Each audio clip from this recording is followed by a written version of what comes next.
अऊज़ु बिका मिन हमज़ति शयातीन बिस्मिल्लाहिर्रहमानिर्रहीम या अय्युहल्लज़ीना आमनु इत्तक़ुल्लाहा व ज़रू मा बकिया मिनल रिबा इन कुंतुम मोमिनीन। ए ईमान वालो, ए अमन मुहैया करने वालों, ये जो बढ़ता चढ़ता सूद है अल रिबा, इसको छोड़ दो और जो हो चुका सो हो चुका, जो बाकी है इसको माफ़ कर दो और तुम मोमिन होने के दावेदार हो। यानी ये जो सूरह बकरा आयत नंबर 278 बमाए तर्जमा मैंने आपके सामने पेश की है, ये है आज का हमारा सब्जेक्ट। और इसको अगर मुख्तसर खुलासा पेश किया जाए थोड़े से वक्त में है, तो पिछली दो आयत पर ज़रा गौर कर लेते हैं। उसमें दो बातों पर बड़ा जोर दिया गया है। एक है अल रिबा अल बई। अल रिबा कहते हैं इस बढ़ते चढ़ते सूद को, नाजायज़ मुनाफा खोरी को, इजी मनी को, और वो तिजारत जो ब्लैक मनी के ज़रिए से और दो नंबरी के ज़रिए से की जाए, और वो जो सूद के ज़ुमरे में सारी चीज़ें आती हैं उसको अल रिबा भी कहते हैं। और अल भी बई तिजारत को कहते हैं, वो जो बामी रजामंदी से की जाती है। बामी फरीक आपस में नफ़ा नुकसान की बुनियाद पर ये अल बई की तिजारत करते हैं, उसको फ़रोग़ देने का हुक्म आया है।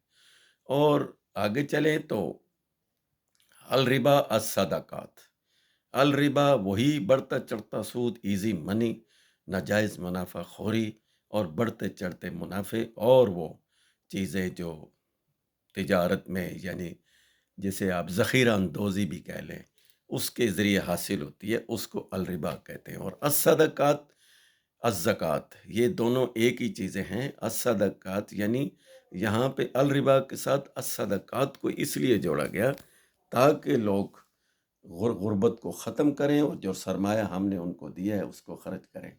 और ये सूरह बकरा की आयत नंबर 219 में कहा गया है कि आप ज़रूरत से ज़ायद माल खर्च कर दो। यसअलूनका माज़ा युनफ़िकून कुलिल अफ़। तो ज़रूरत से ज़ायद माल जितना भी है वो स्टेट की मलकियत होती है और अल्लाह की मलकियत होती है, और अल्लाह का माल अल्लाह के रास्ते में खर्च कर देना होता है। तो ये आते हैं अपने सब्जेक्ट की तरफ कि अरशद कुरानी का ये जो चैनल है, इसका मकसद, इसका सब्जेक्ट कुरान, कुरान और सिर्फ कुरान है। इसको सब्सक्राइब भी करें और इसको दूसरों तक पहुंचाएं। हमारा अव्वलीन मकसद ही लोगों के घरों में कुरान को पहुंचाना है, ताकि हर शख्स इस उर्दू तर्जमे में कुरान मजीद को पढ़ ले और अपने मसाइल खुद हल करने के काबिल हो जाए।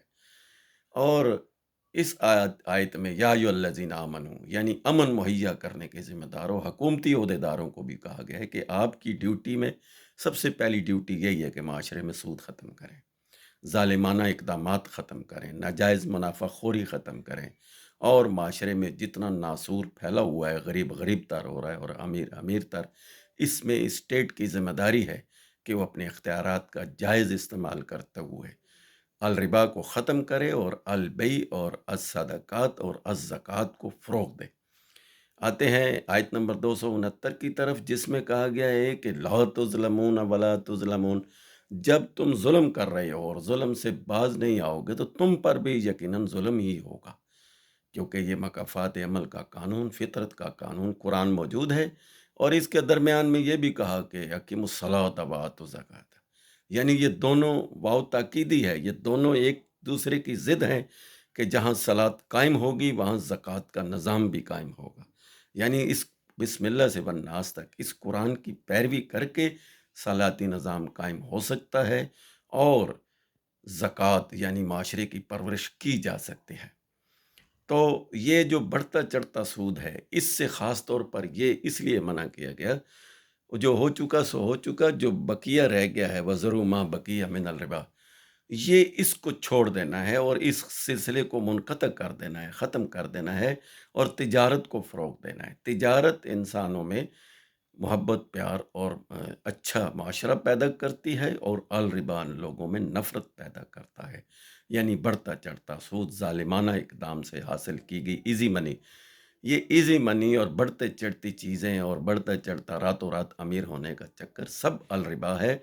इससे मना किया गया है और ये सब सूद के ज़ुमरे में आता है और इसको अल रिबा कहा गया है। اور خصوصاً حکومتوں کی ذمہ داری ہے کہ اس کو ختم کریں۔ اپنا خیال رکھیے گا، اللہ ہم سب کا حامی و ناصر ہو۔ سلام علیکم۔